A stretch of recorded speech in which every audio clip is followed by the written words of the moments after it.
Chapter 1. 2 Tickets. Gabriel had a kind face and intelligent brown eyes. He usually had a friendly smile, but there was no smile on his face today. He wasn't happy. "I'd like to be as rich as Marco," he thought. "But I'm only good old Gabriel.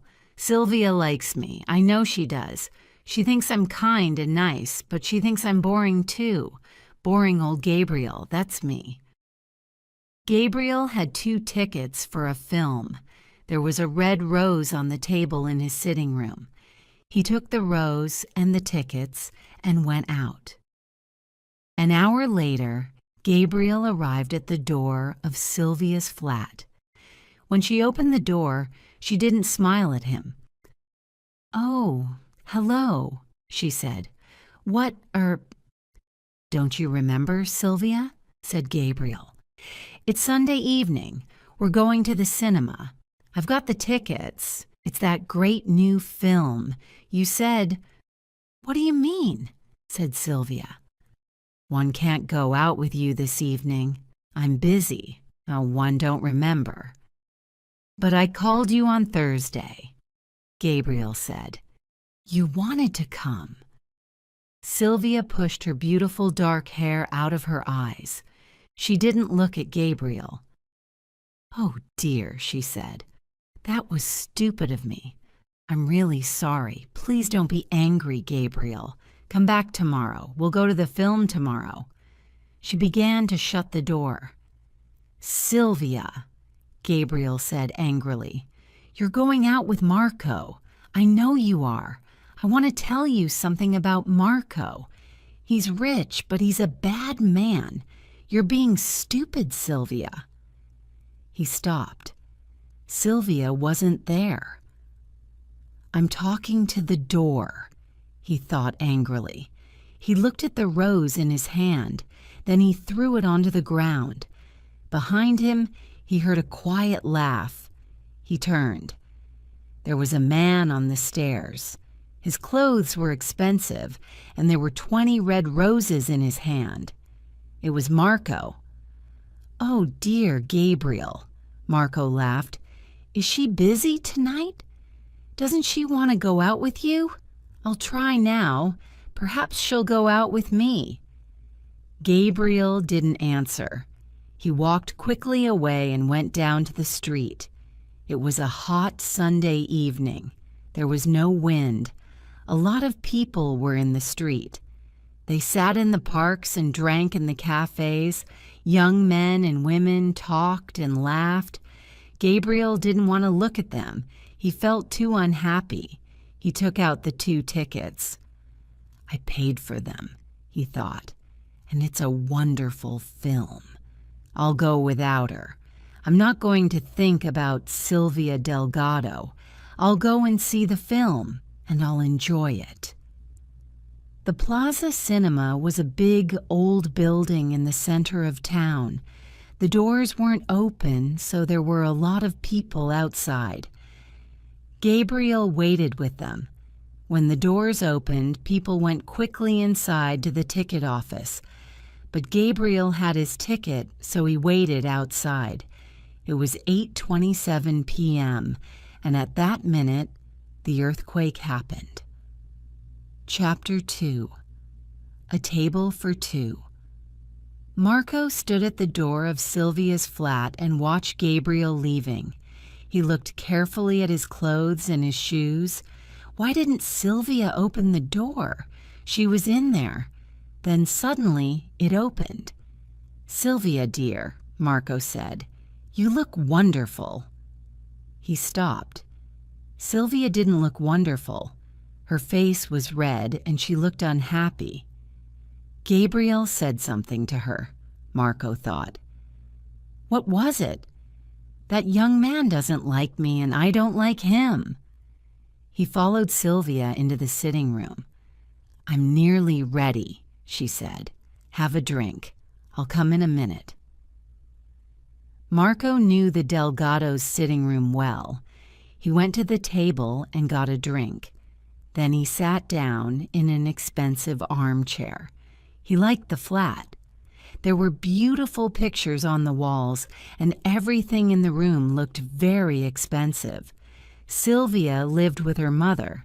Her father was dead. Before he died, Mr. Delgado had a good job. He had cars and friends and a lot of money. But the Delgados weren't a rich family now, and Sylvia's mother was ill. The doctor often came and visited her. Sometimes Mrs. Delgado had to go to hospital. She had to have good food and expensive medicines. The Delgados didn't have much money now. Marco didn't know about the Delgados' money. He saw their pictures, their jewelry, and other expensive things, and he liked them all. "Sylvia," Mrs. Delgado called weakly from her bedroom. "Are you there, dear? What are you doing? Is somebody with you? Who is it?" Marco heard Sylvia's answer. "It's all right, Mother," she said. "It's only Gabriel. We're going to see a film." "Ah," thought Marco. "So Mrs. Delgado doesn't like me. Mrs. Delgado likes dear Gabriel." He went back to the table and had another drink. "Perhaps you don't like me, Mrs. Delgado," Marco thought. "But your daughter does. Oh, yes, she likes me very much." He smiled. 10 minutes later, Sylvia came into the room again. Her dark hair was beautiful. Her big brown eyes were excited. Her dress was very pretty. She smiled happily. "Hello, Marco," she said. "I'm ready now." He put down his glass and stood up. "We're going to have a wonderful, wonderful evening," he said. Outside, it was very hot. Marco drove his car fast. Sylvia felt the wind in her hair. It was good. "Gabriel hasn't got a car," thought Sylvia. She turned and looked at Marco. "Where are we going?" she asked. "I'm taking you to the Oasis restaurant," Marco said. "It's the best restaurant in town. It's very expensive, of course, but nothing is too good for you, Sylvia. I know a lot of girls, but you're the most beautiful." The Oasis restaurant was 2 kilometers outside the town. There were a lot of big cars outside it. Marco pushed open the doors. Inside, it was nearly dark. There were pretty little lights on the tables, and a man played quiet music. Some people danced. "Good evening, sir," the manager said to Marco. "I called this afternoon," said Marco. "I want a table for 2. "Of course. Please follow me," the manager said. Marco and Sylvia followed him to the back of the restaurant. Their table was near the door to the kitchen. Waiters went in the dancing. "I have to have a better table." Out with food and drink. Marco looked at the manager angrily. "I don't want this table," he said. "We're going to dance later. We want to be near—" "I'm sorry, sir," said the manager. "I can't do that. We're busy this evening. Come early next time. Then I can put you near the dancing." He began to walk away. "Wait a minute," said Marco. "I'm not happy with this. You've got to—" "I'm very sorry," said the manager again. "I can't give you a better table now. Later, perhaps." "But," said Marco. People began to turn round and look at Marco. Sylvia looked at the floor. Marco always did this. He always wanted the best place in the restaurant, in the theater, or at the football game. Sylvia put her hand on Marco's arm. "This table's okay," she said. "I don't want to change. Why period?" 15th quiet, my dear," said Marco. "Leave this to me." He turned back to the manager. "Now," he said, "you listen to me." "Everybody's watching us now," thought Sylvia. She caught his arm again.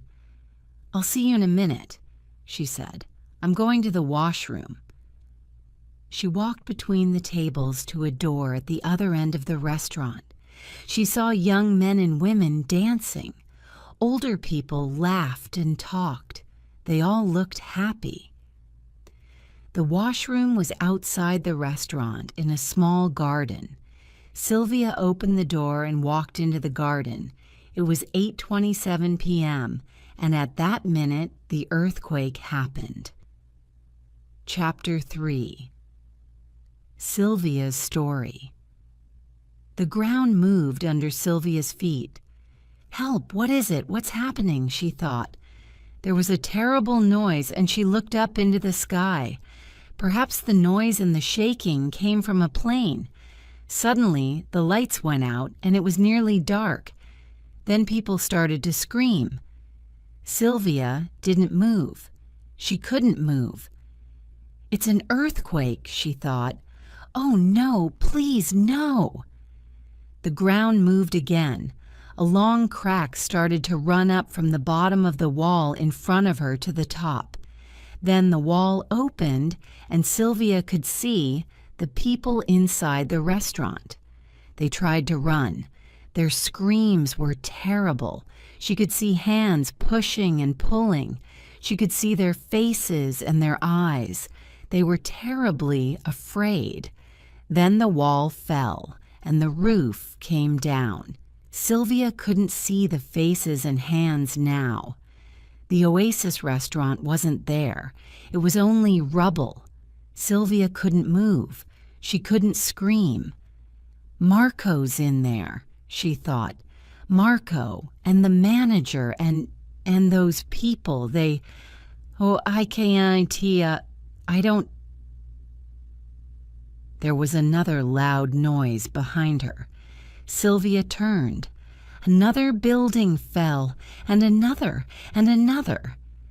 Suddenly, she remembered her mother. Sylvia tried to get out of the garden into the street, but it wasn't easy. She had to climb over a broken wall. She couldn't climb in her evening shoes. She took them off and carried them in her hand. She got up to the top of the wall and fell down into the street. Her pretty dress was dirty now, and she had cuts on her feet. There were people everywhere. They ran up and down the street and screamed. Some people tried to pull the rubble away from a building. "Come and help," one of them said to Sylvia. "My little boy's under there. Help me, please." "I'm sorry," said Sylvia. "I have to find my mother." There were cars everywhere, too. Everybody wanted to get away from the buildings and out into the country. "Stop! Take me with you! Take me home!" she screamed at them. But they didn't hear her. They didn't stop. "I'll have to walk," she thought. "It's a long way, but I can do it. I have to go home and help my mother. I have to." Sylvia began to run. It wasn't easy. There was rubble across the road. A roof fell to the ground behind her. A wall suddenly fell in front of her. She climbed over it and started to run again. It wasn't dark now. The sky was red and black with fires and thick black smoke. Sylvia had only one idea in her head. There was nobody with her mother. She was ill in her bed. She couldn't move easily. Perhaps she was hurt. Perhaps she was. "No," thought Sylvia. "She's not dead. Oh, please, no, please. She's all right. I know she is. Mother, mother." She was in the center of town now. She looked round the square. There were some houses, and the big church clock showed the right time. But the hotel next to it was only a ruin. The plaza was in the same square. For the first time, Sylvia stopped and watched. Firemen and policemen carried people out of the cinema. "What happened?" she asked a girl. "The roof fell," the girl said. "Hundreds of people are dead." Perhaps Gabriel didn't go, thought Sylvia. Or perhaps he came too late, or She didn't want to think about Gabriel now. The idea was too terrible. The Delgados' building was near the town center, at the end of a street. Sylvia began to run again. She could see a big fire. She could hear people screaming. The building next to the Delgados' home was a ruin. Men and women pulled at the rubble. Sylvia knew them. They were her neighbors. They wanted to find their families and friends. But the Delgados' building was there. There was a big crack in the front wall, and some windows were broken. But the building looked safe. "Hey, don't go in there," a man called to Sylvia. "It's too dangerous." But Sylvia didn't stop. She pushed open the door and went in. Inside, it was dark. She tried the lights, but they didn't work. Quickly, she ran up the stairs to the flat. The front door was open. "Mother," she called, "are you all right? It's me, Mother, where are you?" She went to her mother's bedroom. The door was open, but there was nobody in the bed. Mrs. Delgado wasn't there. Chapter 4, Neighbors. Sylvia sat down on her mother's bed and cried. "Where is she?" she thought. "Who's with her? What can I do?" She stood up. Her feet hurt, so she went to her bedroom for some better shoes. She started to take off her dress, but then she heard another loud noise. Another building fell. "I can't stay here inside the building," she thought. "It's too dangerous." She went quickly out of the flat and down into the street. Then she stopped. "Where can I go? What can I do?" she thought. First, she had to find her mother. After that, but no, she didn't want to think about Marco. He was in the ruins of the Oasis restaurant, and she couldn't think about Gabriel. Perhaps he was in the ruins of the Plaza Cinema. Suddenly, she saw a neighbor. The old man lived in the next building. She went to him and put her hand on his arm. "Oh, Mr. Enriquez," she said, "you're safe." The old man didn't move. He didn't see or hear her. His face was white and his hands shook. He started to cry quietly. Sylvia shook his arm. "Mr. Enriquez," she said. "It's me, Sylvia Delgado. Where's my mother? She's not in our flat. You know she can't walk. Did somebody take her?" "Who? Where did they go?" The old man turned and looked at her. "Sylvia, Mrs. Delgado, I don't know," he said. "I can't remember. There was something, yes, I think. Perhaps it was Mr. Garcia." "Yes, Mr. Garcia, the man from the second floor in your building. He carried her down and put her in his car.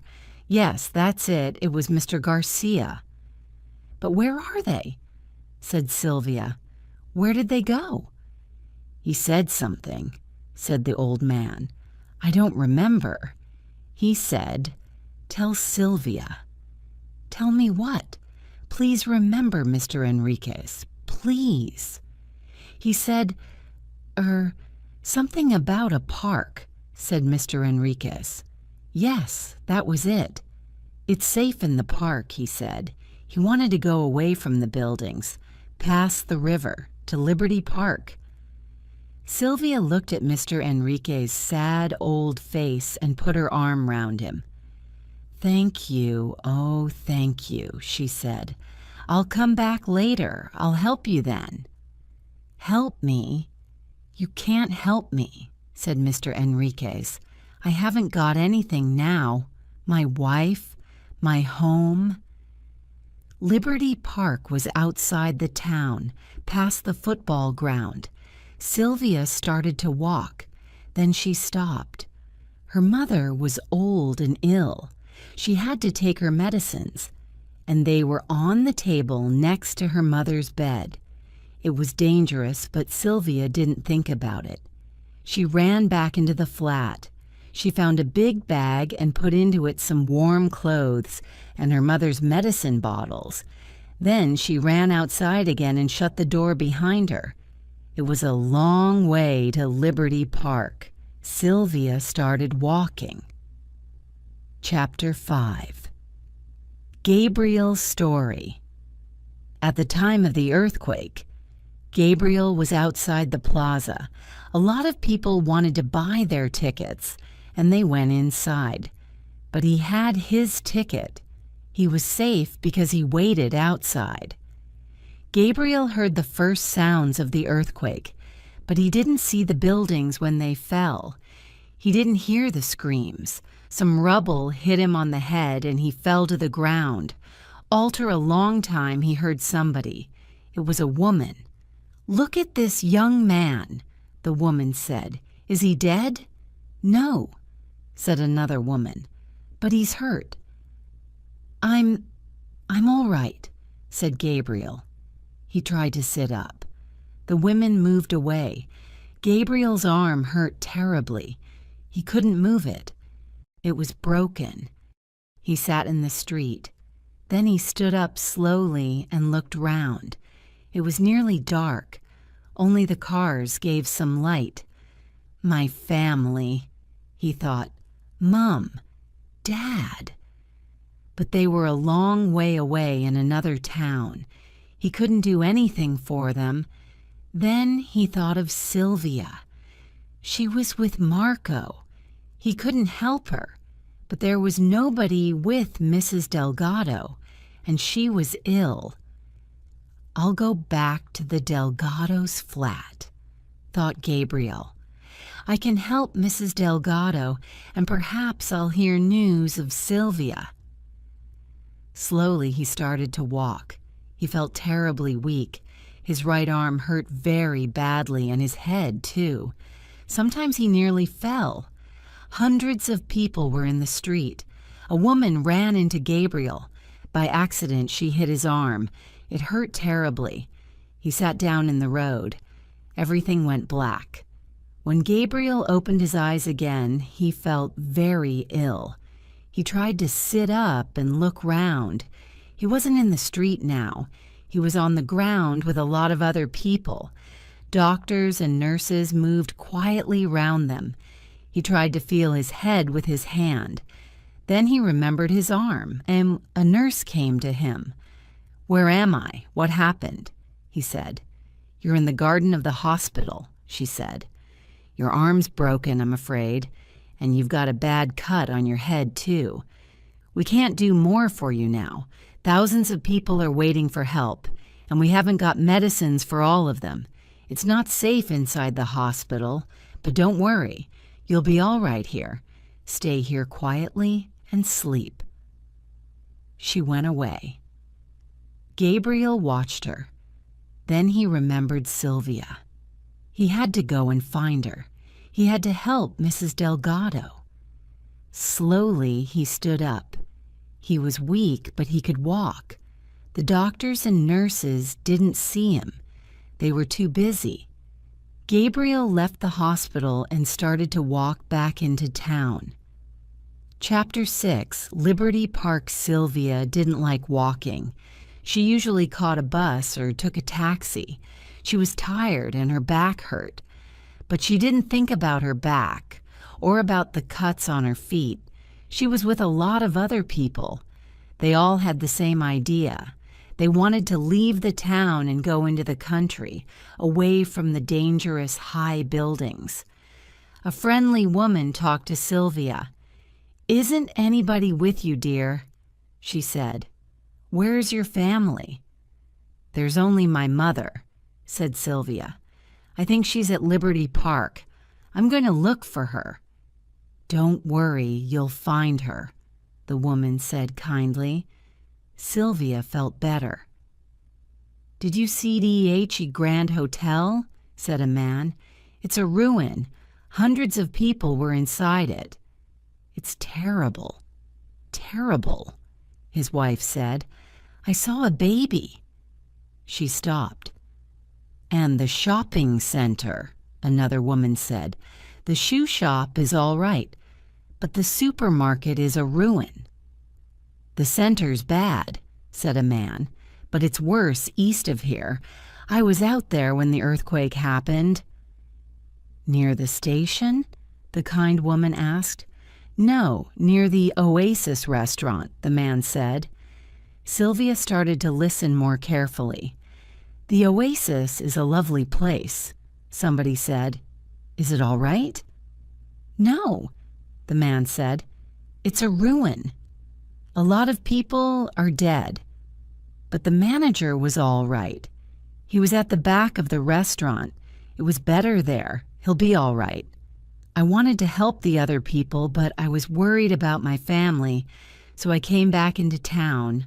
We're all safe, but our home—" He stopped talking. Sylvia turned to him. "Excuse me," she said. "There was a man in the restaurant. The manager was with him when the earthquake. Do you know? Is he all right?" "Yeah," said the man. "He's all right. I pulled him out. A tall, dark man. Is that him?" "Yes," said Sylvia. The man laughed. "Don't worry about him," he said. "He's fine. My friend and I worked hard. We pulled him from the rubble, but did he say thank you? No, he didn't. He was only worried about his car. He didn't help the other people under the rubble. He only had small cuts on his face and hands, but he wanted to see a doctor. Other people were dead or nearly dead, but he wasn't interested in them. I'm sorry." "Is he your friend? But really—" Sylvia didn't answer him. She wanted to think. Marco wasn't dead. She was very happy about that, of course, but she understood now she was stupid. A stupid, stupid girl. She didn't loathe Marco. She didn't like him. She loved Gabriel. And now, perhaps, it was too late. At midnight, there was another small earthquake. The people in the road screamed. They wanted to run, but where could they go? Behind them, in the town, more buildings fell. "Oh, no," thought Sylvia. "When will this end?" At 12:30 a.m., Sylvia arrived at Liberty Park. She looked round. There were thousands of people on the ground. Other people stood and talked. She couldn't see very well in the thick smoke. "I'll never find Mother here," thought Sylvia. She began to walk up and down the park. "Mother," she called. "Mother, it's me, Sylvia. Where are you?" "Sylvia, my dear, you're safe," she said, and took Sylvia's hand. "I'm happy now. I'm very happy." After an hour, she was very tired. "I have to sit down," she thought. "I'll start again in the morning, but now I'm going to sleep somewhere." Then suddenly she heard her name. She turned round. "Mr. Garcia," she said.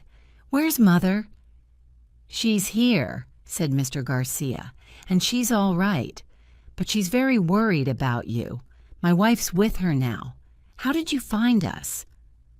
"It's a long story," said Sylvia. "I'll tell you later. But now—" "I know," said Mr. Garcia. "You want your mother. Go with me." Mrs. Delgado was on the ground with Mr. Garcia's jacket under her head. Her eyes were open, but her face was white. Sylvia took her mother's medicines out of the bag and gave her some. Mrs. Delgado smiled. "Thank you, dear," she said. Sylvia sat and watched her. Mrs. Delgado shut her eyes and slept. Chapter 7. It was early in the morning when Gabriel arrived at the Delgado's flat. His arm hurt badly and he was terribly thirsty. The street was quieter now. Most people were out in the country or in the parks outside the town, but there were 4 or 5 men at work in the ruins of the building next door. They pulled the rubble away. Gabriel watched them for a minute. Suddenly they stopped working and listened. "I can hear something," one man said. "Here, I think it's a child. Quick, come and help." Gabriel went to them. "I can help," he said. One of them looked up and smiled at him. "Don't be stupid," he said. "You've got to have 2 hands for this job. Go and sit down." Slowly, Gabriel went up the stairs to the Delgado's flat. The building was dangerous, but he didn't think about that. He could hear the cries of the child. He felt terrible. Then he felt something on the floor under his foot. He looked down. It was his red rose. It was there, in the same place by the front door. A rose from another world, another life. The door of the flat was open. Gabriel called, "Mrs. Delgado, Sylvia, are you there?" There was no answer, but suddenly 2 men ran out of the sitting room. The first man went down the stairs before Gabriel could stop him. Then the other man ran past. Gabriel put out his foot and the man fell over it. A box fell to the ground. The man didn't stop. He jumped up and ran away. Gabriel opened the box. There was jewelry inside it. Mrs. Delgado's jewelry, he thought. So the thieves are busy now. He took the jewelry box into the flat. He looked round.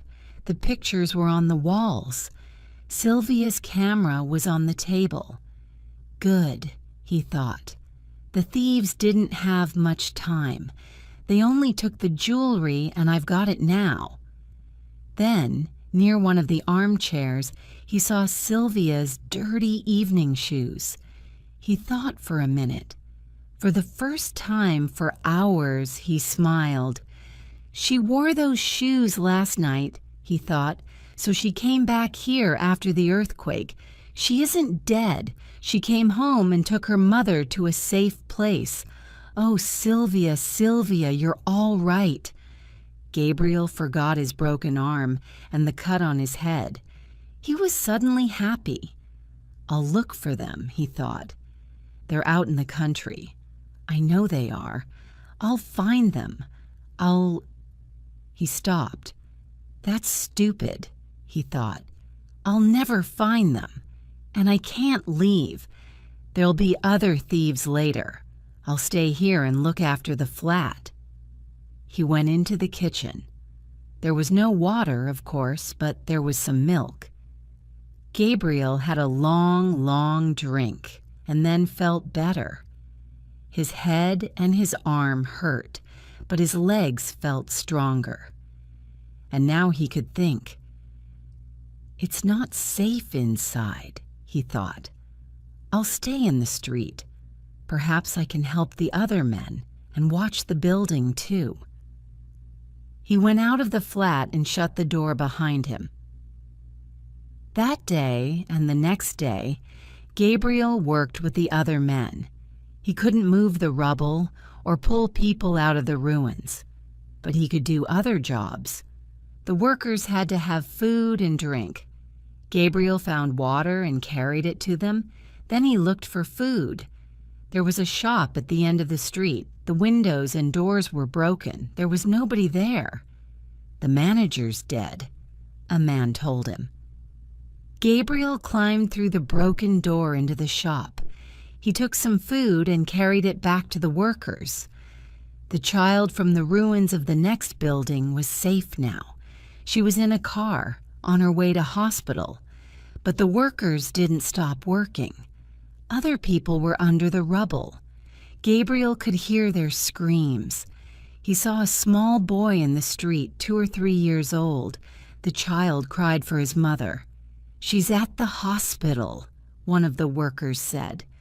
"We pulled her out. We didn't know about the child." Gabriel sat down next to the little boy and talked to him. He gave him some food and a drink of water. Slowly, the child stopped crying. Gabriel played with him for hours. Then his father came and took him away. On the morning of the 3rd day, firemen arrived. For the first time, Gabriel stopped working. He couldn't do anything now. He sat down in front of the Delgado's door and fell asleep. Chapter 8. Home. On the third day after the earthquake, good news came to Liberty Park. Mr. Garcia had a radio in his car. "Sylvia, come and listen," he called to her. "There will not be another earthquake," the newsreader said.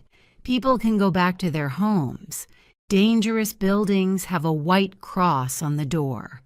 Do not go inside those buildings. Other buildings are safe. I will say that again." Mr. Garcia and Sylvia listened again. Then Mr. Garcia turned the radio off. "Do you think it's really safe?" Sylvia asked. "Do you think we can go home?" Mr. Garcia shook his head. "One don't know," he said. "But I know one thing. Your mother can't stay here. We'll take her home to her bed. You can look after her there." Everywhere in Liberty Park, people asked questions. Many people were worried. Was the newsreader right? They were afraid of another earthquake. They wanted to stay in the country for another day or two, but other people wanted to go home. They started to move into the streets. Sylvia sat down next to her mother. "We're going home, Mother," she said. Mr. Garcia carried Mrs. Delgado carefully to his car. She was as light as a child. Sylvia opened the back door of the car, and Mr. Garcia put Mrs. Delgado inside. The journey into town took a long time. There was rubble everywhere, and in some places there were trees across the road. Mr. and Mrs. Garcia sat in the front of the car and talked. They were worried about their flat, their friends, and their neighbors. Sylvia sat in the back with her mother and looked out of the window, but she didn't see the ruins or the rubble or the firemen. She didn't hear the Garcias. "Will I see Gabriel again?" she thought. The car turned into the Delgado street and stopped outside their building. Look, it isn't there," said Mrs. Garcia. "What isn't there?" asked Sylvia. "The white cross. There's no white cross on our building. It's safe. We can go home." Mrs. Garcia jumped out of the car and ran up the stairs to her flat. Mr. Garcia smiled at Sylvia. "You go up first and open the door," he said. "My wife will come back in a minute. Then we'll carry your mother up the stairs." Sylvia went into the building and up the stairs. Then she stopped. There was a man asleep in front of her door. He looked thin and ill. His face and clothes were dirty, and his arm, his head. "Gabriel," she said. Gabriel woke up and jumped to his feet. He didn't sex Sylvia in the dark. He only saw another thief. "You can't come in here," he said. "This is the Delgado's home. No thieves here." "Gabriel?" said Sylvia again. Gabriel stopped talking. His head was hot. His legs felt weak. He didn't want to fall now. Not now. "Is it you?" he said. "Is it really you?" He had something in his hand. Sylvia couldn't see it very well. Then she understood. It was a dirty, dead red rose. She took it out of his hand. "Thank you, Gabriel," she said. "It's beautiful."